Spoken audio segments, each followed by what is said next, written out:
Welcome to our channel. In today's episode of Who Died Today, we honor and remember notable figures who have recently passed. We'll explore their lives, careers, and the significant contributions they made. Join us as we celebrate their legacies and the impact they left behind. Don't forget to like, subscribe, and hit the notification bell to stay updated with our latest content.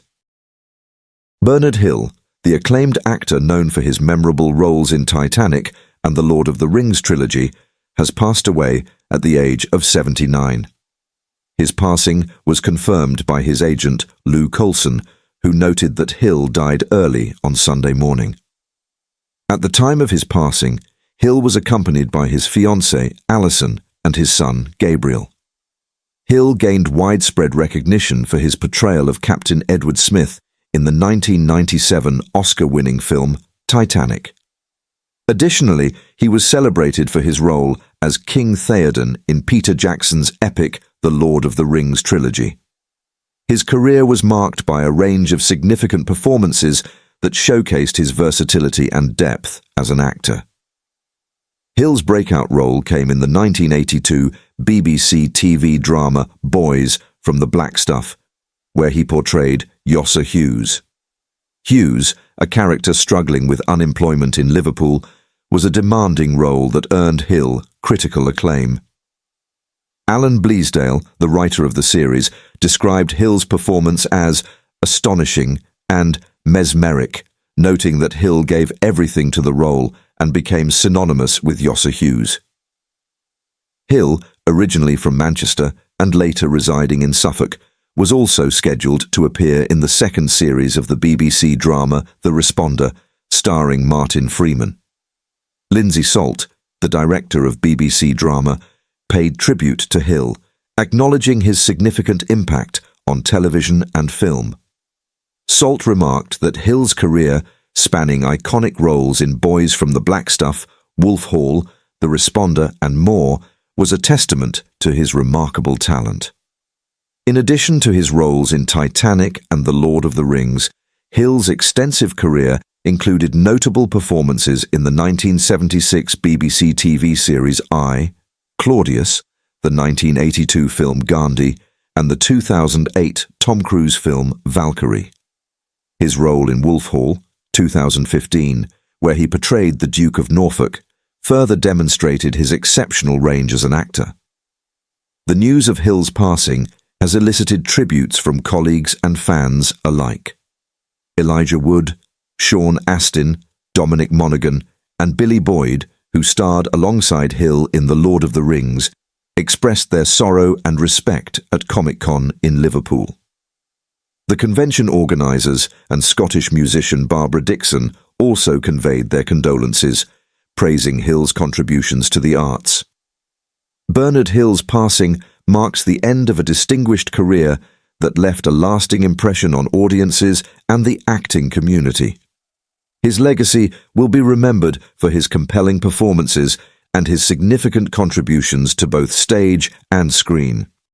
Darryl Hickman, a distinguished child actor from Hollywood's golden age, passed away on May 22nd at the age of 92.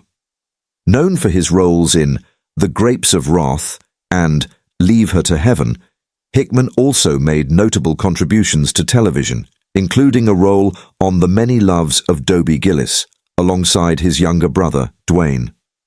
The family announced his passing, but provided no further details. Hickman had been receiving treatment for Parkinson's disease and lived in Montecito, California. Hickman's film career began in the 1940s, when his expressive eyes and distinctive features made him a standout. At age 9, he was cast by director John Ford in The Grapes of Wrath as Winfield Joad, a role that showcased his emotional range. Ford, known for his strictness, treated Hickman and co-star Shirley Mills with exceptional kindness, often saving special treats for them. Over the next decade, Hickman appeared in more than 40 films, working alongside some of Hollywood's most notable stars. His performance as a reform schoolboy in Men of Boys Town, 1941, was highly praised, and during World War II he appeared in films like Joe Smith American, 1942, and had a small part in Meet Me in St. Louis, 1944. In Leave Her to Heaven, 1945, Hickman played Danny Harland, whose tragic fate underscored his ability to convey deep emotion. As he transitioned into adulthood, Hickman faced difficulties adjusting to life outside the spotlight. After briefly considering a monastic life, he returned to Hollywood but found fewer acting opportunities. He adapted to television, appearing in shows such as Perry Mason, The Untouchables, and Gunsmoke. He also featured on The Many Loves of Dobie Gillis as Dobie's older brother, Davy. Hickman's career later extended to theatre and television production.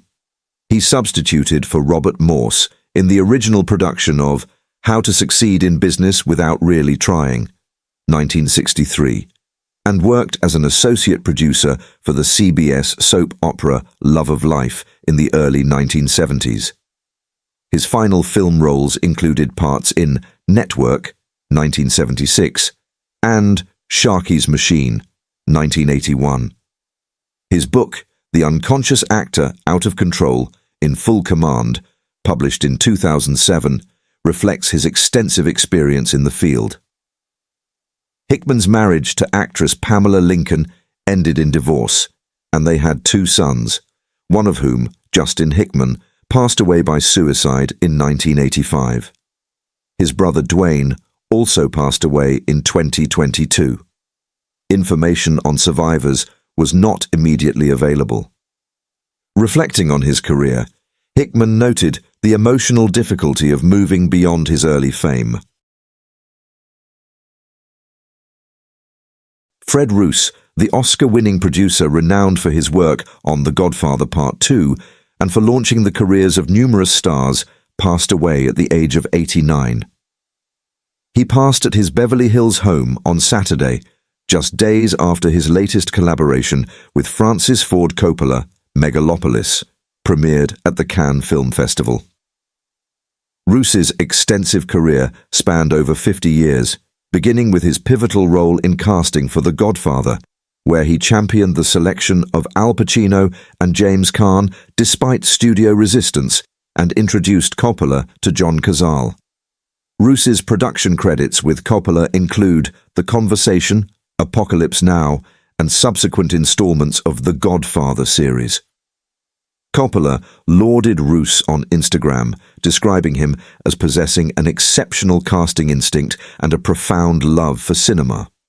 Roos's influence extended beyond the Godfather trilogy. His role in the development of Star Wars is legendary. George Lucas sought his input, leading to the inclusion of Harrison Ford, Carrie Fisher, and James Earl Jones. Roos also played a significant role in assembling the casts for American Graffiti and The Outsiders, introducing audiences to future stars such as Tom Cruise, Diane Lane, Rob Lowe, Matt Dillon, and Patrick Swayze.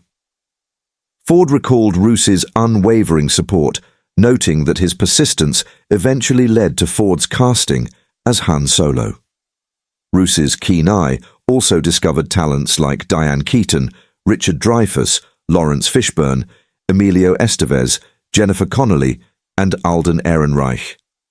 Roos himself described his talent scouting ability as a matter of intuition, recognizing individuals who did not conform to conventional molds. Born on May 22, 1934, in Santa Monica and raised in Riverside and Los Angeles, Roos attended Hollywood High before graduating from UCLA in 1956. He served 2 tours in Korea with the Army, where he was stationed with director Gary Marshall. Roos's initial foray into the film industry began in the mailroom at MCA Inc., where he performed various tasks, including driving Marilyn Monroe. His breakthrough came with the 1968 film Petulia, directed by Richard Lester. Throughout his career, Roos collaborated with prominent directors such as John Huston, Michelangelo Antonioni, Monty Hellman, and Bob Rafelson.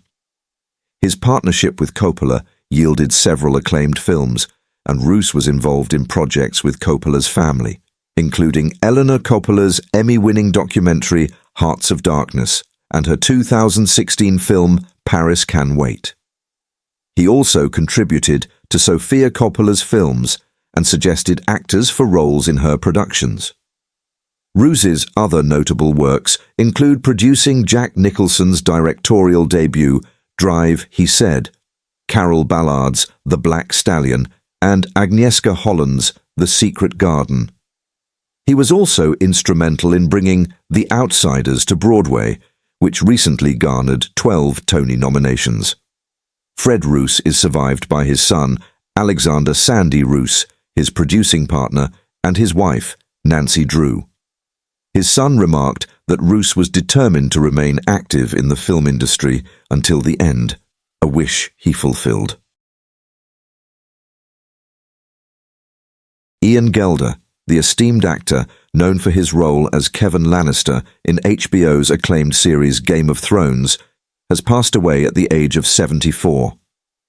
The news of Gelder's passing was confirmed by his husband, Ben Daniels, who shared the announcement on social media.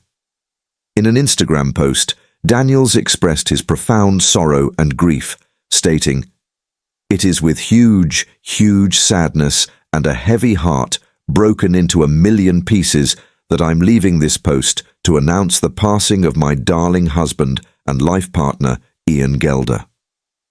Daniels disclosed that Gelder had been battling bile duct cancer since December, and his passing occurred with notable swiftness. Daniels described Gelder as his absolute rock and reflected on their 30-year partnership, highlighting Gelder's exceptional kindness, generosity, and unwavering love. The deep personal loss and the impact of Gelder's passing were evident in Daniels's heartfelt tribute. Following the announcement, tributes from fellow actors and industry peers began to emerge. Matt Lanter extended his love and prayers to Daniels, offering support during this difficult time. Richard E. Grant also expressed his sorrow over the loss of Ian Gelder, acknowledging his significant contributions to the acting community. Leslie Bibb and Missy Pyle joined in conveying their heartfelt condolences, emphasizing Gelder's profound light and compassion. Ian Gelder's career spanned several decades, with his portrayal of Kevin Lannister being one of his most recognized roles. His performance in Game of Thrones garnered widespread acclaim and established him as a respected figure in the entertainment industry. Gelder's talent and dedication were evident in his varied roles, and he will be remembered for his significant contributions to both television and theatre. His passing represents a considerable loss to the acting community, and his legacy will continue to be honoured by those who had the privilege of working with him and those who admired his work. Ian Gelder's memory will be cherished by his colleagues, friends and fans, and his impact on the industry will be remembered with great respect and affection. Susan Wojcicki, the former chief executive officer of YouTube and a pioneering figure at Google, has passed away at the age of 56 after a 2-year battle with lung cancer. The announcement of her passing was made by her husband, Dennis Troper, through a Facebook post dated August 10th. Troper's message conveyed profound sorrow and respect, stating, "My beloved wife of 26 years and mother to our 5 children left us today after 2 years of living with non-small cell lung cancer." He further described Wojcicki as not just my best friend and partner in life, but a brilliant mind, a loving mother, and a dear friend to many. Troper expressed his family's deep heartbreak and gratitude for the time they had with her, urging others to keep their family in their thoughts during this challenging period. Sundar Pichai, the CEO of Alphabet Inc., also paid tribute to Wojcicki through a post on X on August 10th. Pichai expressed his profound sadness over the loss, stating, "Unbelievably saddened by the loss of my dear friend Aunt Susan Wojcicki after 2 years of living with cancer. She is as core to the history of Google as anyone, and it's hard to imagine the world without her. He lauded Wojcicki as an incredible person, leader, and friend who had a tremendous impact on the world, adding that countless individuals within Google are better for having known her. Wojcicki's legacy within the tech industry is both substantial and far-reaching. As one of the earliest employees at Google, she played a crucial role in shaping the company's trajectory and was instrumental in the development and success of YouTube, which she led as CEO. Her contributions to technology and her leadership in digital innovation have left an indelible mark on the industry. In summary, Susan Wojcicki's passing represents a profound loss to her family, friends, and the broader technology community. Her impact on the world through her professional achievements and personal qualities will be remembered and honored by many.